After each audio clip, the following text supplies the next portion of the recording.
오늘 부활 주일을 맞이해서 우리 함께 은혜를 나누고자 하는 것은 나는 부활이요 생명이니라고 하는 제목 가지고 우리 함께 은혜를 나누고자 하는데요. 여러분, 예수님이 십자가상에서 죽음 바 되셨다가 3일 만에 부활하셨다는 사실은 다 아시고 계시죠? 다 믿고 계시잖아요, 그죠? 그래서 예수님의 부활에 대한 이야기는 좀 많이 들었기 때문에 오늘은 성도와 예수님의 부활의 관계는 어떤 관계를 가지고 있는가, 예수님의 부활을 통해서 성도의 부활은 어떤 관계를 가지고 있는가에 대한 말씀을 함께 생각을 하려고 합니다. 그렇기 때문에 오늘 말씀은 참 중요한 말씀이기 때문에 집중해서 이 말씀을 들어주셨으면 좋겠다라고 하는 것입니다. 자, 오늘은 예수님의 부활을 통해서 성도의 죽음과 그리고 부활에 대한 말씀을 드리려고 이제 하는데요.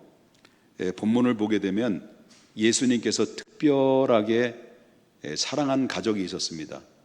물론 사역에 수많은 사람 사랑하고 있지만은 늘 사역을 하면서 왔다 갔다 하면서 예수님은 베단이라는 지역을 지나갈 때마다 꼭 그 가정을 들렸다가 합니다. 그의 가정은 3남매가 살고 있는 나사로의 가정입니다. 그 3남매 중에서 나사로와 두 여동생이 있는데 마르다와 마리아입니다. 그런데 그 마르다와 마리아 살고 있는 그 나사로의 가정에 병고가 생겼습니다. 그것은 바로 뭐냐면 그 가정의 대들보라고 하는 나사로가 그냥 죽을 병이 걸린 거예요. 그러다 보니까 예수님께서 와서 고쳐주기를 간절히 바라는 마음으로 사람을 보내서 예수님, 우리 오라비가 지금 당장 죽게 됐으니 급하게 오셔서 우리 오라비를 좀 살려주십시오. 너무 급합니다라고 전가를 보냅니다. 예수님께서 그 말씀을 듣고 그래 알았다, 금방 가마 이렇게 말씀하시고 이틀을 더 유하게 된 거예요.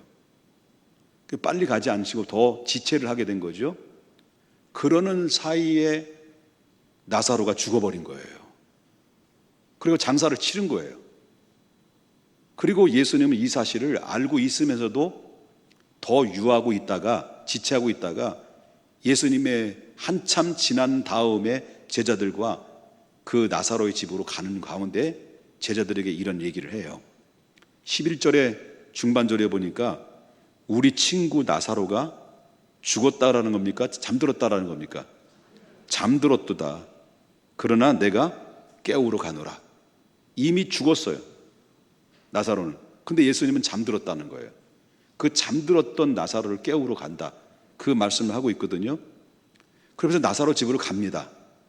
그 예수님께서 나사로 집에 딱 도착했는데 이미 나사로는 죽어버리고 장사를 지내버린 거예요. 그러니까 예수님이 오셨다는 소식을 듣고 있는 그 여동생 둘이 있었잖아요, 마르다와 마리아. 마르다는 예수님을 쳐다보지도 않고 집의 구석에서 엉엉 울고 있었을 것이고, 마르다는 예수님 오셨다니까 그냥 뭐 예의상 예수님을 맞이하죠. 근데 마르다의 인생은 얼굴은 싸늘해요. 냉소적인 반응이에요. 그래서 단단히 이 마르다뿐만 아니라 마리아는 시험을 들은 거예요. 예수님의 섭섭한 마음 가진 거예요. 얼마나 섭섭하겠습니까? 그런데 이 두 자매는 예수님을 만나자마자 예수님께 툭 내뱉는 말이 무엇이냐면 주께서 여기 계셨더라면, 주님께서 여기 계셨더라고 한다면 내 오라비가 죽지 않았는데 이제 와서 무엇합니까? 죽었는데 우리 보고 어찌 하랍니까? 이게 바로 울고 불고 예수님이 옷자락 만지고 붙들고 울고 불고 그랬을 거 아니에요. 상상이 되잖아요. 얼마나 원망스러웠을까요?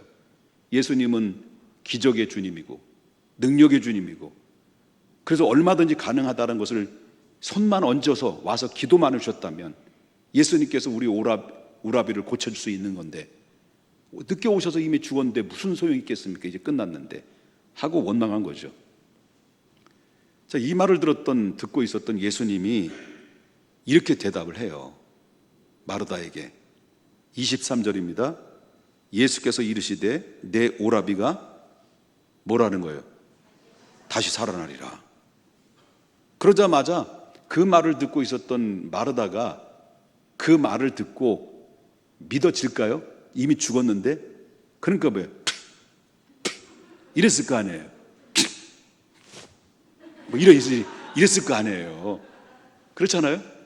그랬을 거 뻔하죠. 상상이 되잖아요.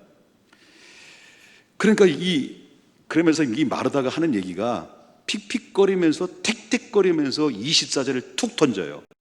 24절에 마르다가 이르되 마지막 날 부활 때는 다시 살아날 줄 내가 믿나이다. 예수님께서는 뭐라고 하면 내 오라비가 살아나리라 했는데 마르다는 아닙니다. 그냥 마지막 날 때 내 오라비가 다시 부활할 것을 난 믿나이다. 이렇게 얘기했다는 거예요. 그러면 마르다가 24절에서 이야기하는 여기에 마지막 날 부활 때에 다시 살아날 것입니다라고 하는 이 예수님께 대한 이 대답한 내용이 어떤 내용일까요? 이것이 24절은 그때 당시 마르다의 신앙과 이스라엘 사람들의 신앙이었습니다. 그럼 그들의 사람의 죽음에 대한 신앙은 그때 당시에 어떤 신앙이었을까요? 그때 이스라엘 사람들은 사람이 일단 죽으면 그의 육체도 영혼도 완전히 다 끝난다. 그렇게 생각했던 거예요. 육체도 영혼도 완전히 끝나서 영혼은 완전 땅바닥 밑으로 스올, 그러니까 밑에 세계까지 들어간다라고 믿었어요. 그러다가 마지막 날 그때 이제 이 세상이 끝나고 마지막 날 그때 사람들이 죽은 사람들이 다시 부활해서 일어나게 될 것이다라는 건 이걸 믿었다는 거예요.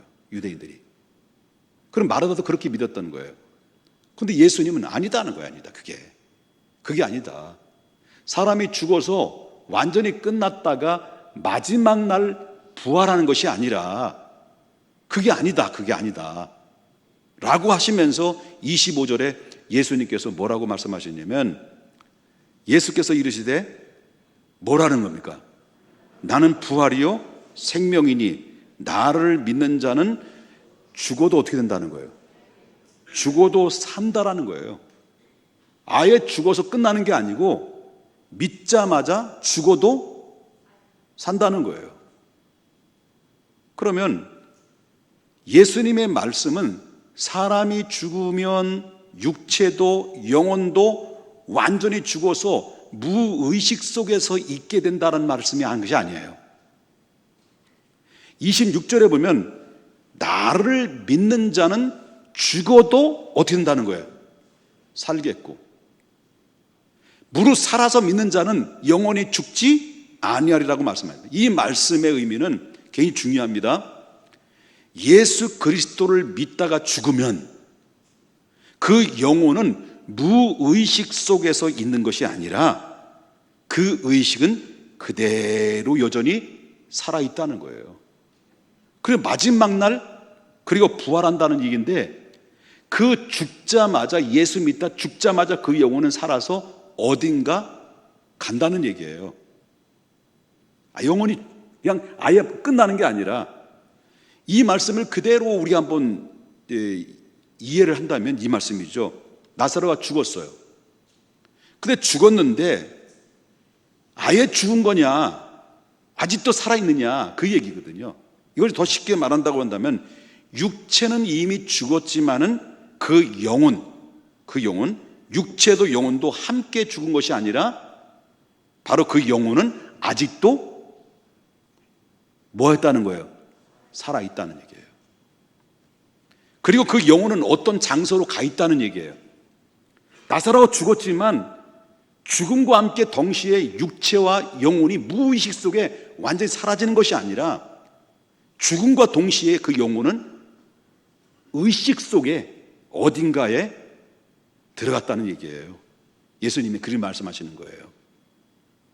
그래서 사람들은 이 사실을 듣고 그러면 어떻게 그러면 어떻게 믿냐는 거 어떻게 믿냐고 어떻게 이렇게 질문할 수 있겠잖아요. 그래서 예수님께서 이 사실을 쉽게 설명하기 위해서 누가복음 16장의 비유로 말씀하신 적이 있어요. 그 비유로 말씀하신 게 바로 뭐냐면 부자와 거지에 대한 이야기가 나와요. 그러면 부자는 그때 당시 예수님의 비유로 이야기한 부자는 어떤 사람이냐? 불신자의 대표예요.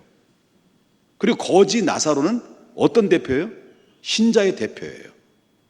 근데 부자도 죽었고 거지도 죽었어요. 나사로도. 그런데 예수님 말씀하시는 것을 보게 되면 부자도 죽었고 거지 나사로도 죽었는데 부자는 죽자마자 그 영혼이 어디로 갔다고 말하냐면 고통 중에 신음하는 음부로 들어갔다고 말해요. 음부. 죽자마자 그 영혼이. 그럼 거지 나사로는요? 예수 믿은 거지 나사로는 죽자마자 천사들이 그 영혼을 받들어서 아버지 아브라함이라는 아브라함의 품속에 들어간 거예요. 예수님이 그 말씀하신 거예요. 여러분, 중요한 것은 음부는 어떤 곳이냐? 음부는 아주 뜨거운 불꽃으로 고통당한다는 것으로 표현하고 있어요. 그럼 아브라함이 있는 곳은 어떤 곳이냐? 아브라함이 있는 곳은 평안한 곳이라 했어요. 그때 죽자마자 음부에 들어간 부자는 아브라함을 향해서 뭐라고 말합니까? 아브라함을 향해서 누가복음 16장 24절 보겠습니다.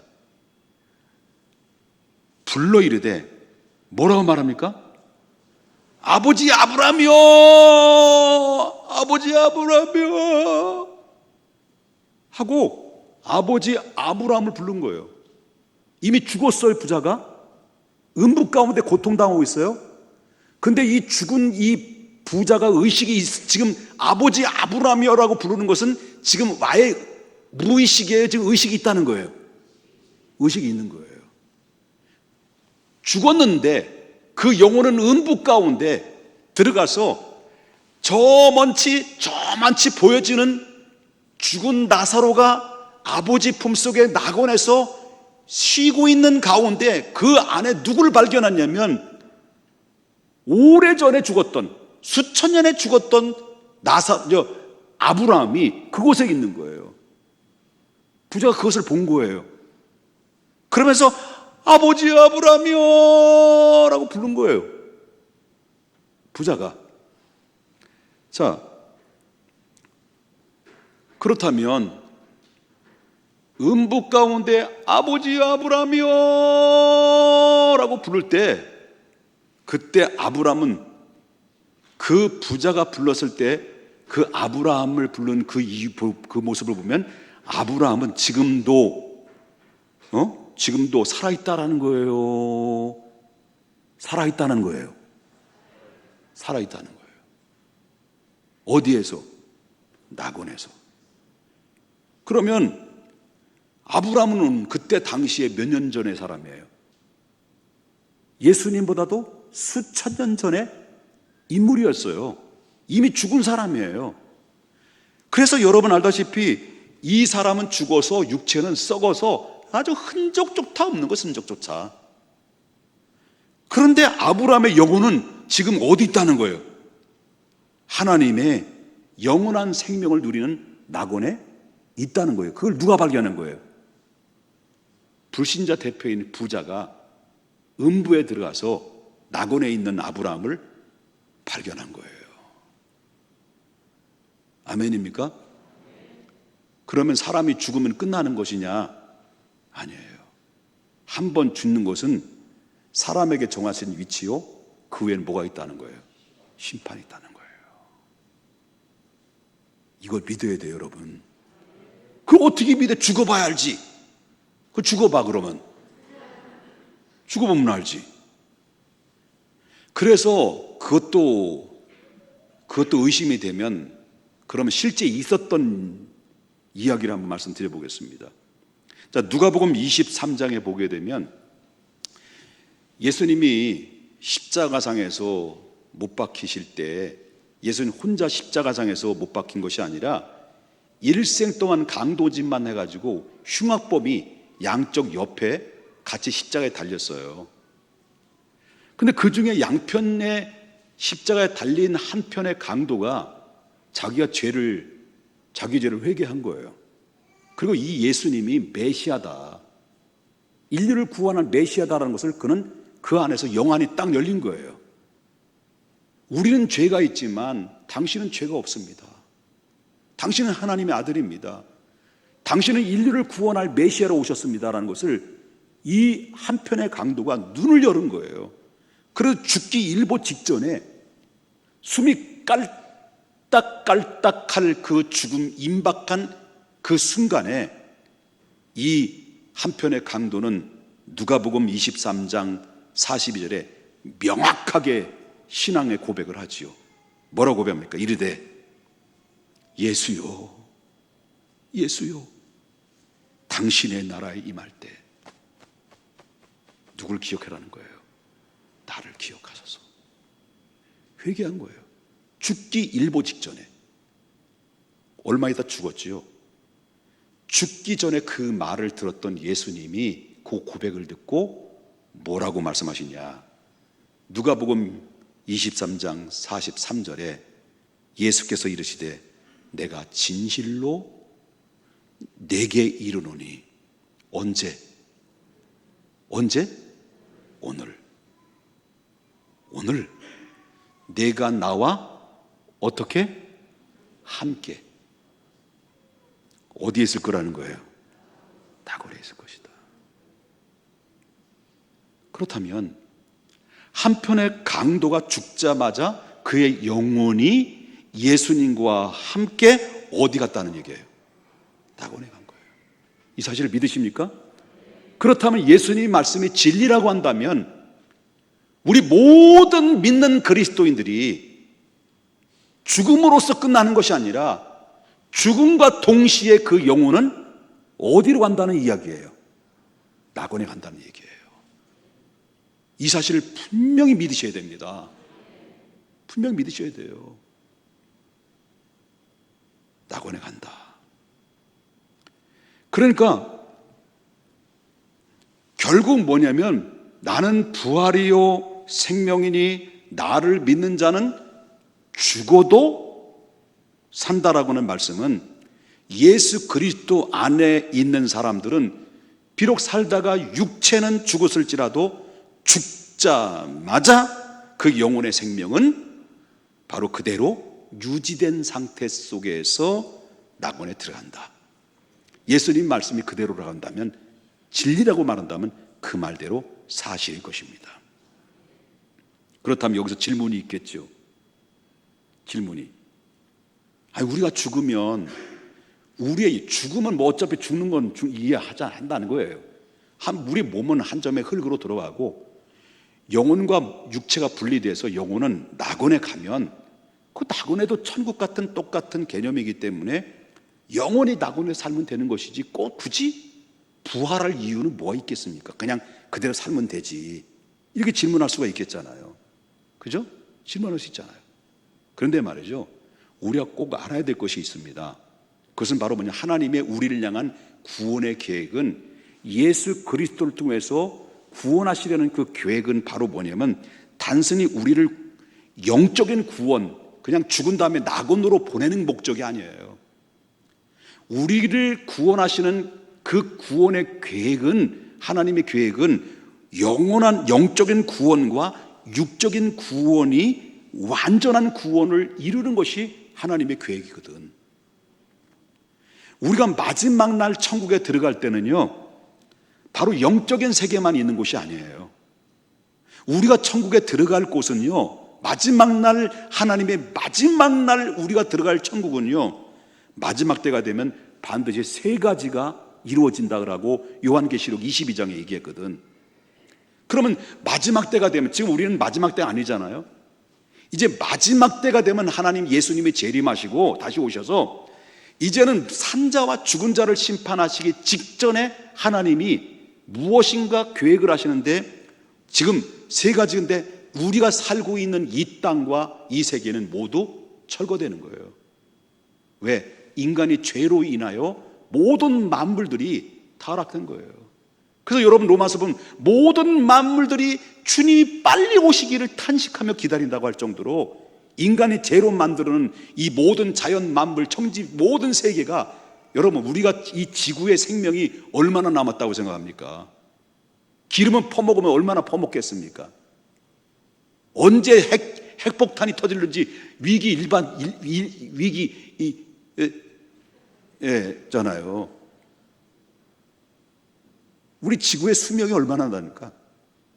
여러분, 하나님은 앞으로의 계획은 성경에서 우리 알려준 것은 요한계시록에 보면 마지막 딱 때가 되면 주님은 재림하시고 산자와 죽은 자를 심판하시기 직전에 세 가지인데 이 땅의 모든 세계는 다 없어지는 거예요. 그리고 신천지가 아닙니다. 신천지인지 새 하늘과 새 땅이 바로 타락한 이전의 세계로 하나님이 천지 만물을 다시 세계를 만드시고 난 다음에 세 번째는 우리 영원한 하나님의 백성들이 들어갈 새 예루살렘이 세워지게 된다라고 요한계시록의 22장 읽어보시면 정확하게 언급하고 있습니다. 근데 우리가 천국에 들어가 살할 새 예루살렘은 그 규격까지 요한계시록에 말하는데 22장에 나오는데 그 규격이 뭐라고 나오냐면 규모가 1만 2천 스타디온. 그러니까 요한계시록에 우리가 천국에 딱 들어갈 때 새롭게 만들 새 예루살렘은 정사각형, 넓이와 길이가 똑같아요. 정사각형인데 1만 2천 스타디온, 바로 그걸 키로수로 말한다면 2,300km 정도의 규격입니다. 이게 문자적인지 상징적인지는 몰라요, 나는. 근데 성경에 언급한 것은 2,300km 전사각형이 새 예루살렘.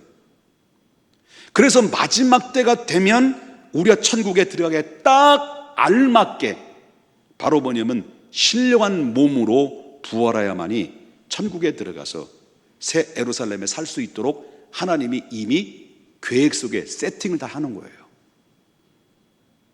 이게 요한계시록에 우리가 알려주신 22장에 주신 말씀이에요. 그 전까지는 그 사람이 죽으면 어떻게 된다는 거예요, 그러면? 그 전까지 새 예루살렘과 새 땅, 또 새 하늘과 새 땅이 이루어질 때까지, 그 전까지 믿다가 죽은 영혼들은 어디 있다는 거예요? 낙원에 있다는 거예요. 그래서 믿다가 죽은 영혼들은 죽자마자 지금 어디 간다는 거예요? 낙원에 있더라는 거예요. 그럼 믿지 않는 사람들이 죽으면 어디 간다는 거예요? 죽자마자 음부에 들어가는 거예요. 이것이 바로 뭐냐면 누가복음 16장 22절 보십시다. 다시 보겠습니다. 이에 거지가 죽어서 천사들에게 받들려 누구에게 갔다는 거예요? 아브라함에게 들어가고, 부자도 죽어서 어떻게 한 거예요? 부자도 죽어서 장사됐는데 23절에 보니까 그가 죽자마자 어디 들어갔다는 거예요? 음부에 들어가서 고통 중에 눈을 들어 멀리서 누구를 봤다는 거예요? 아브라함 품속에 나사로를 봤다는 거예요.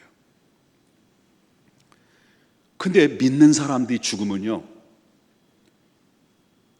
그 영혼이 낙원에 가는데 어떻게 가는 줄 아세요? 임종 딱 됐을 때 누가 먼저 와요? 천사들이 와요. 성경 봐요. 나사로 임종이 되는 그 임종 직전에 하나님이 천사들을 쫙 보내가지고요, 그 영혼을 여기 보면 영혼을 받들어, 천사들이 그를 받들어 어디로 들어간 거예요? 낙원으로 들어간 거예요. 그래서 저는 목회를 36년 동안 단독 목회를 하면서 믿는 그리스도인들을 임종을 많이 지켜본 사람이에요. 36년 동안 했으니까. 그래 눈을 감아드리기도 하고 임종 기도도 해드리고. 근데 그 안에서 마지막 임종을 맞이하는 그분들을 바라보면서 아, 이분은 천국에 갔구나, 못 갔구나 하는 것을 다 발견할 수 있어요.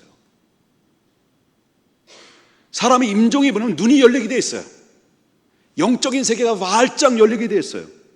이미 천군 천사가 자기 영혼을 데리러 온다는 것을 알면 여러분 그 황홀경에 빠지지 않겠습니까? 황홀경에 빠져서 그래서 영적인 세계가 하나님 낙원의 세계가 눈을 보면 영적인 눈으로 보여지면서 그를 데리러 가는데 딱 죽자마자 순식간에 낙원에 가 있는 그 모습을 볼 때 그 얼굴에는 천사같이 어린아이처럼 빛나는 모습들을 많이 발견하잖아요. 이게 바로 죽은 다음의 사후에 그냥 거기서 끝나는 게 아니라는 것을 성경에서 말해주고 있다는 거예요. 자꾸 죽음해서 미안해요. 이걸 극복해야 돼요. 이걸 믿으셔야 됩니다. 그러다가 이게 마지막 날이 임할 때 이렇게 믿는 사람들이 낙원에 있다가 음부에 있다가 마지막 딱 되면 낙원에 있던 사람이 하나님의 천국이 다 세팅이 돼 있어요. 다 준비했어요. 새 예루살렘과 새 땅에 딱 이루어졌어요. 그리고 나서 마지막 때에 낙원에 있었던 영혼들이 예수님 말씀하신 것처럼 부활의 첫 열매가 된 것처럼 생명의 부활로 일어나게 되고, 음부에 들어갔던 사람들이 똑같이 부활하는데 그 부활은 심판의 부활로 일어나게 될 것이다. 이렇게 얘기하고 있어요.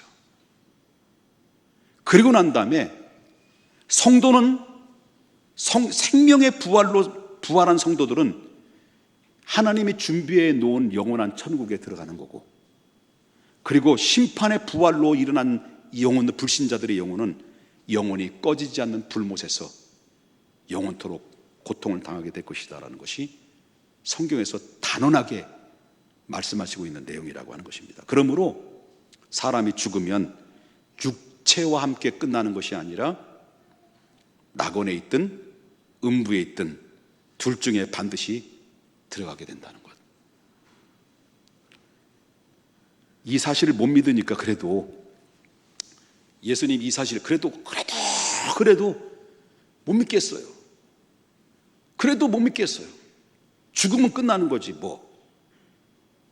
그러니까 예수님께서 그걸 못 믿을 것 같으니까 이 사실을 증명하기 위해서 이번에는 예수님께서 시범적으로 보여준 것이 나사로를 다시 살려내시는 그 사건을 우리가 보여주고 있는 거예요. 오늘 본문. 자, 11장 17절에 보니까 예수께서 와서 보시니 지금 나사로가 어디 들어가 있는 거예요? 무덤에 들어가 있는 거예요. 들어간 지 며칠 된 거예요. 나흘이 됐어요. 나흘이면 뭐예요? 4일이에요. 손가락이 너무 짧아가지고 죄송합니다. 4일. 그럼 여기서 나사로는 분명히 죽은 지 나흘이 됐는데, 나흘이 됐으면 이미 시체 냄새 나잖아요. 시체 냄새 나지 않겠습니까? 그러나 예수님이 나사로의 시체를 들어 시체에 들어있는 그 무덤을 옮겨 놓으라서 돌을 옮겨 놓아라. 그렇게 해놓고 예수님은 하나님께 기도합니다. 예수님 도착했어요. 며칠 됐어요? 나흘이 됐어요. 냄새 날까 안 날까? 나죠. 그런데 예수님은 돌문을 옮겨 놔라. 그리고 많은 사람 주변에 위로객들, 통곡에 눈물 흘리는 자들, 이 사람들을 보는 가운데 두 손을 높이 들면서 하나님을 향해서 우러러보면서 하나님께 무언가 기도를 하죠. 예수님이. 그것이 41절 42절인데 돌을 옮겨 놓으니 예수께서 눈을 들어 우러러보시고 이르시되 아버지요 내 말을 들으신 것을 감사하나이다. 항상 내 말을 들으시는 줄을 내가 알았나이다. 그러나 이 말씀하옵는 것은 둘러선 무리를 위함이니 곧 아버지께서 나를 보내신 것을 그들로 믿게 하려 합니다. 무슨 신앙으로 알게 하려는 겁니까? 부활의 신앙을 그들에게 믿게 하기 위해서. 그렇다면 여러분 지금까지 들었던 말씀을 그대로 말하자면 나사로는 지금 죽은 지 사흘 동안 그 영혼은 어디가 있었을까요? 여태까지 말씀을 그대로 말하자면, 인용하자면, 나사로 죽었어요. 4일이 됐어요. 그럼 4일 동안 그 영혼은, 죽은 영혼은 어디 갔었을까요? 그렇습니다. 낙원에 갔을 거예요. 그런데 바로 그때 예수님께서 죽은 지 사흘 된 그 나사로를 뭐 하는 거예요? 다시 부르는 거예요.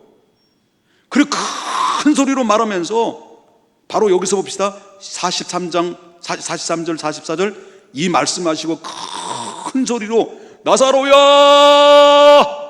나사로야 라고 부르시더니, 그때 죽은 나사로가 그 예수님의 선포된 그 음성을 듣고 그 자리에서 수족을 배로 동이채로 그냥 그 무덤에서 나왔다는 거예요. 그 얼굴에 두건이 다 쌓아졌어요. 예수님께서 말씀을 그를 풀어놔 다니게 하라. 아까도 반복적인 질문입니다만은, 여러분 지금까지 들었던 말씀을 보자면 나사로가 죽은 지 나흘이 되는데 나흘 동안 그 영혼은 어디 갔다는 거예요? 분명히 믿으십니까? 낙원에 갔다는 거예요. 잠시 나가는 건, 잠시. 그런데 예수님께서 바로 그때 죽은 지 사흘 된 나사로를 다시 부릅니다. 나사로야, 나사로야, 나와라. 이 하는 순간 다시 육체 속에 들어왔어요. 죽었던 나사로가 그 영혼이 사흘 동안 낙원에 다시 육체 속에 들어가서 결합된 거예요. 이건 창조된 하나님의 능력 아니면 불가능한 거예요. 이 시간을 통해서 예수님께서 보여주고 하자는 그 의도가 뭘까? 나사로를 살리신 의도. 아까도 말했지만 모든 사람이 뭘 믿게 하기 위해서? 부활을 믿게 하기 위해서. 나사로를 샘플로 보여준 거예요. 앞으로 이렇게 될 것이다. 사람이 죽으면 그 영혼이 육체와 함께 끝나는 것이 아니라 낙원에 있다가 마지막 날 그때가 되면 다시 부활해서 천국에 들어간다는 사실을 나사로를 통해서 확실하게 보여준 이 사건이 나사로를 다시 살린 사건이라는 것을 보게 된다는 겁니다. 그래서 예수님께서 마르다에게 말해요. 뭐라고 말합니까? 25절과 26절 예수께서 이르시되 나는 부활이요 생명이니 나를 믿는 자는 죽어도 죽겠고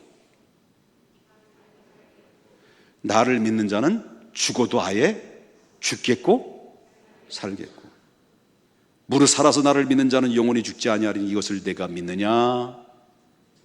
이 질문은 마르다에게만 해당된 질문이 아니라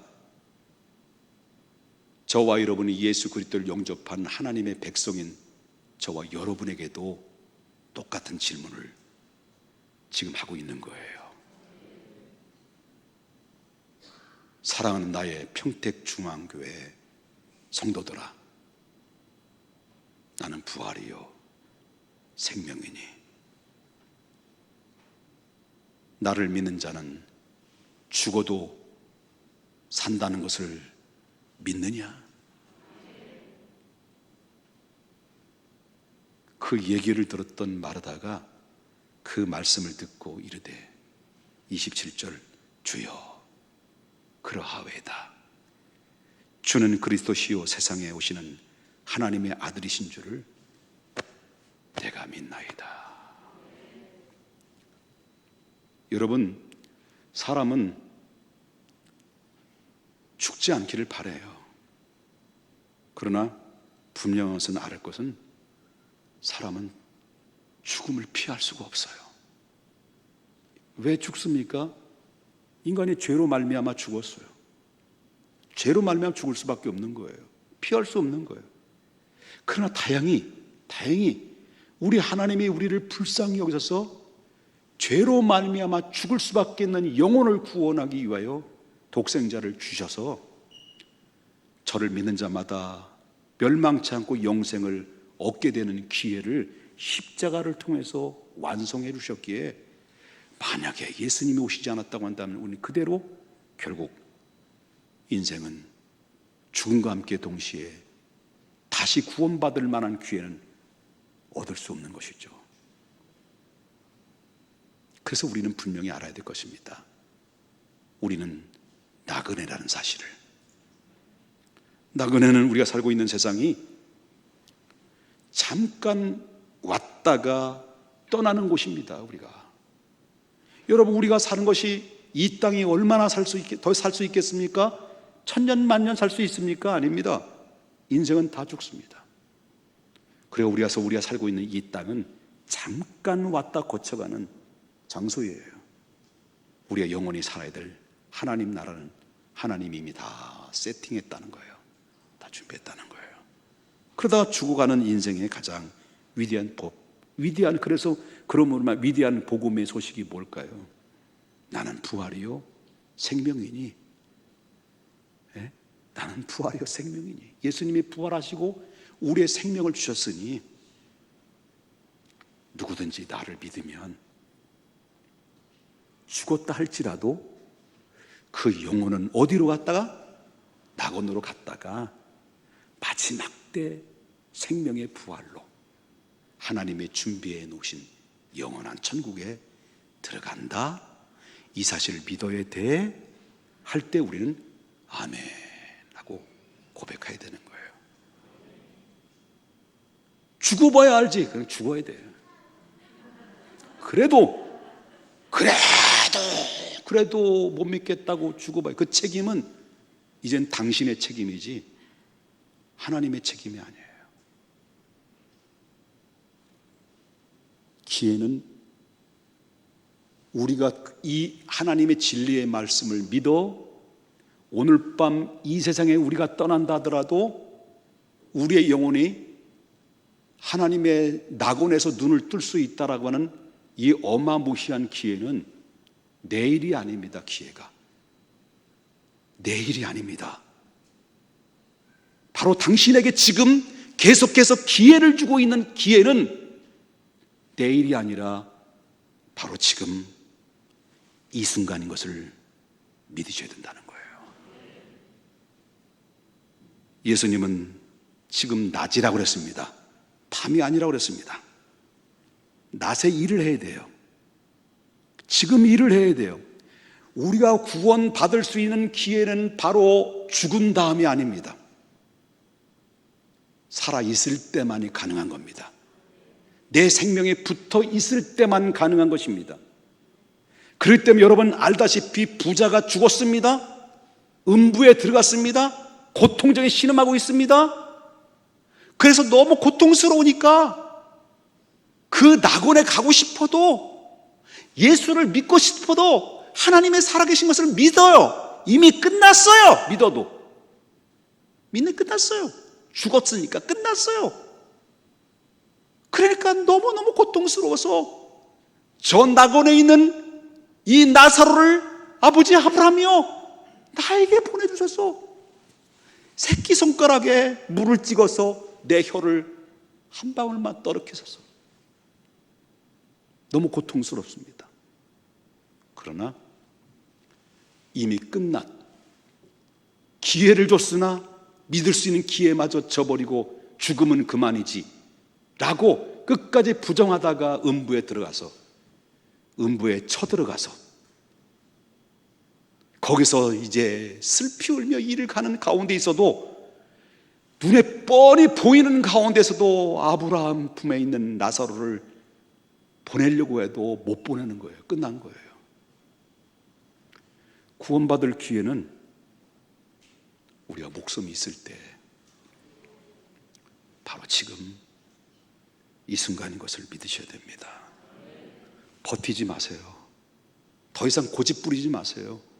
성경의 역사는 구약에서 이야기했던 것을 신약에서 단 한 가지라도 어긴 적이 없게 다 성취된 역사라고 한다면, 예수님이 오신다, 인류를 위해서 구속하신다, 바로 그가 십자가의 대속에 피 흘려 죽으셔서 인류를 위해서 구원의 길을 열려주신다라고 계속해서 구약의 말씀 속에서 말씀하신 대로 예수님을 통해서 완전히 성취되고 마지막 예수님의 재림만 남겨놓은 것은, 이건 바로 성경이 말씀한 대로 0.001이라도 단 하나도 남김없이 다 성취된 사건이 성경의 역사예요.